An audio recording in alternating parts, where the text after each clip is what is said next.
Hi, this is Lou Covey, Editorial Director of New Tech Press and the CEO of Foot Washing Media, and we're here with another discussion about LinkedIn and whether it's valuable and where it's going and what's going to happen to it.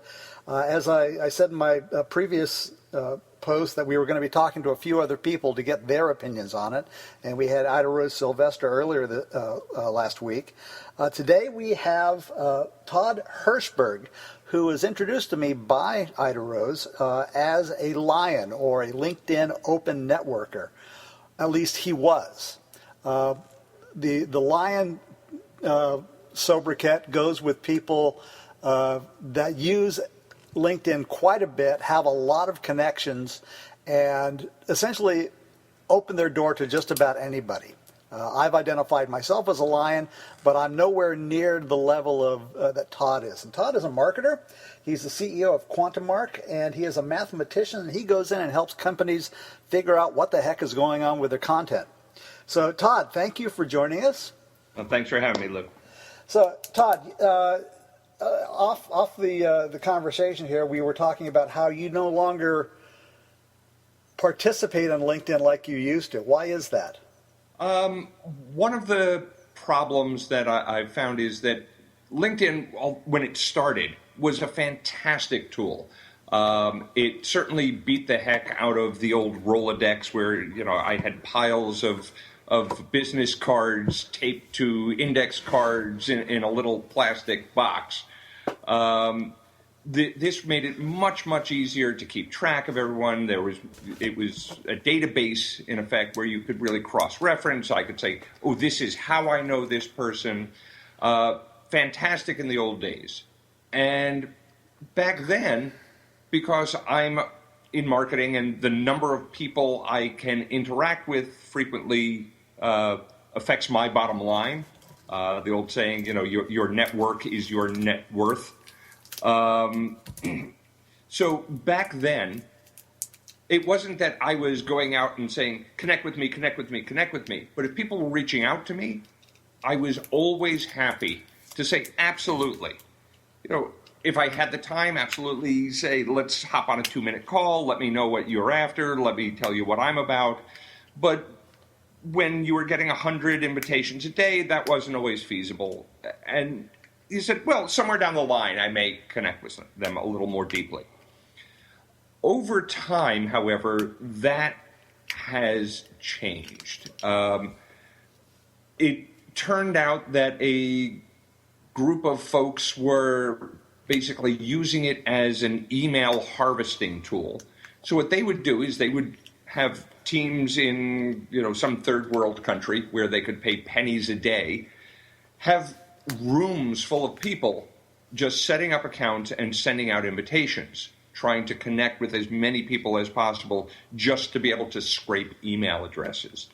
At this point, when I go in and I check my invitations pending, I do some spot checking. I go in and I say, okay, is this, somebody that is even vaguely close to being a real person? And more than 90% of the time, the answer is no. You see all of these pretty young women trying to connect. Yes. Okay, yes, I'm not saying that there are no pretty young women out there doing, aggressive network building. But one of the nifty tools is you click on that image and you do a Google search on an image. And you say, hey, wow, this picture belongs to 45 different profiles with 12 different names in 17 different companies. And you learn very quickly that, okay, these are not real people. This is just some method for harvesting email addresses. They figure if you send a pretty girl, middle-aged guys are more likely to say, yeah, I'll connect with you. That is really the reason I've toned down on the number of networking invitations I connect with. The other reason is that LinkedIn does have an upper limit, and I did hit that upper limit quite some time ago. Oh, what is that limit? I don't know that. That upper limit is 30,000 first-degree connections.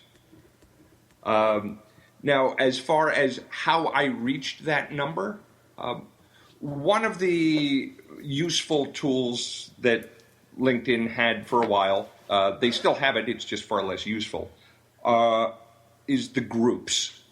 Yes. So these LinkedIn groups, I used to recommend this technique to my clients, and I'd say, if you build out a group, don't build out, this is the company X group, because nobody cares. Right. You may have a handful of clients who would be interested in joining that. But, for example, I do a lot of business in the fashion and retail space. So back in the day, I built a group called the Fashion Retailers. And this way, I would have people joining a group. And when you're the owner of that group, when you're moderating, when you're leading the discussion, you build a reputation as being a thought leader. So it was a fantastic way to build leads, to get new business coming in the door. Now, when you go into groups, 90% of the time, it's just filled with spam. So it's a far less effective tool than it used to be. But back when I originally set this up, and most of the people using the groups were actually human beings, again, when you're a thought leader, you have people who want to connect with you. Mm-hmm. So my fashion retailers group is 50 some odd thousand members, and I do actually verify each member by hand before I allow them in, which minimizes some of the spam.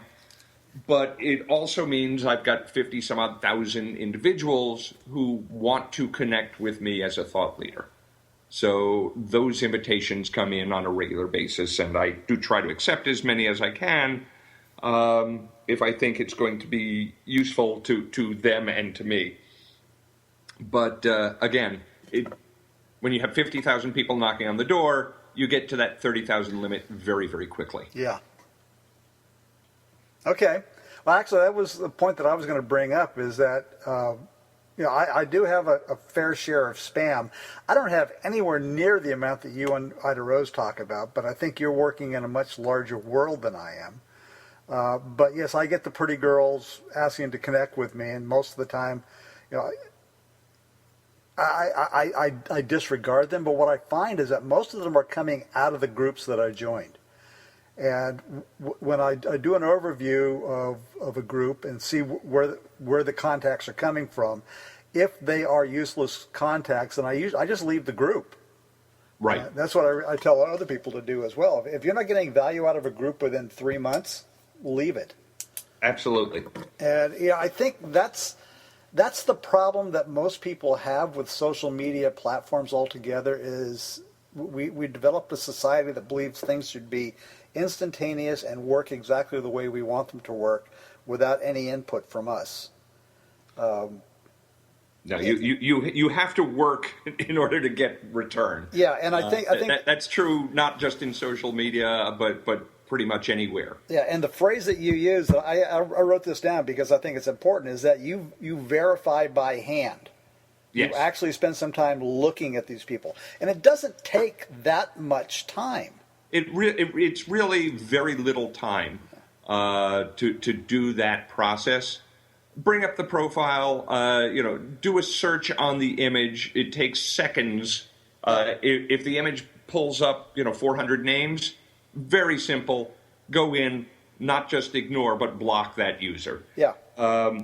If it doesn't come back and, you say, oh, wow, this image is the profile image for this person on LinkedIn, on Facebook, on Twitter, but it's always the same name. Or frequently when I do it, it's like, okay, John Smith, who's posted this photo, says he's the CEO of Sears Holding Corp. And what do you know? It's the same photo that's on the Sears Holding Corp corporate page. Yeah. It's very simple to put those pieces together and say, okay, this is likely a real person. Yes. And that's probably the best way to do it, but it's not exactly foolproof. No, absolutely not. I was doing some work with a client that was looking for some investment, and we actually got a contact from a gentleman who is the head of investment for the government of the United Arab Emirates. And I looked him up. You know, he had a full profile on LinkedIn, and so I went to the website for the organization, and there he was on the website. And so we just started going forward with the recommendation or with the relationship. Right. But then I decided to go to the UAE government page altogether, and just to do one more bit of due diligence, and found out that the website for the organization that does the investing has a URL, and the URL we were going to had a dash in it that the government one didn't have. Right. And it was a full-on scam, and I'd never seen it. So I've seen that one a few times. There are all sorts of these little goofy tricks. One of the common ones is if there is an L in the URL, they replace it with a 1. At a quick glance, you don't tend to notice that. yeah. And that's where it comes down to the point, is that nothing is absolutely safe. Correct. If you're gonna... You can get killed crossing the street. You can get killed, slipping and falling in the shower. You can get scammed on LinkedIn. There is no guarantee of safety in anything you do. Yeah. So social media is just like anything else in the world. It depends on what you put into it, and whether you actually think about what you're doing. Even if you went to a cocktail party and you were trying to connect with people that way, the same things could happen. Certainly. There was a story in the news, probably 4 or 5 years back, where this gentleman was, and I use that term loosely, but circulating in the Hamptons crowd. Everyone assumed that he was the scion of some very, very wealthy family. He was moving in the right circles. He knew the right people. He seemed to have some money. Everything looked right for years. But somewhere down the line, somebody was introduced to somebody who actually was part of that family. They said, no, we don't have a cousin Timmy or whatever it was. And the story started to unravel. And this was a fraudster who was, leveraging his way into these circles. Yeah. So, to go back to it, so at one time you found LinkedIn very valuable. Do you still find value in it? To some degree. I still get business from it. I still get leads. I still make some introductions. It's still useful as a database. But, for example, my groups, for the most part, I've moved off of LinkedIn. For connections, I still use it, but I don't accept as many. And about once a month, I do try to go through and say, okay, who haven't I spoken to in a while? And try to, keep those fresh. But again, at 30,000, that can be not so easy. So what do you find that's valuable now? What I find is valuable is it's almost a Facebook for the business world. Mm-hmm. People are posting some interesting articles there. People occasionally use the update, and I can say, they've just changed jobs. Now might be a good time to just reach out, ping them, warm up that contact, say congrats on the new job. Those sort of things are useful. Yeah, well, actually what I was talking about is there a social media platform that you find more useful than LinkedIn? For a lot of it, lately I've been finding AngelList, which is angel.co. Very, very useful, especially as I'm involved with quite a few startups.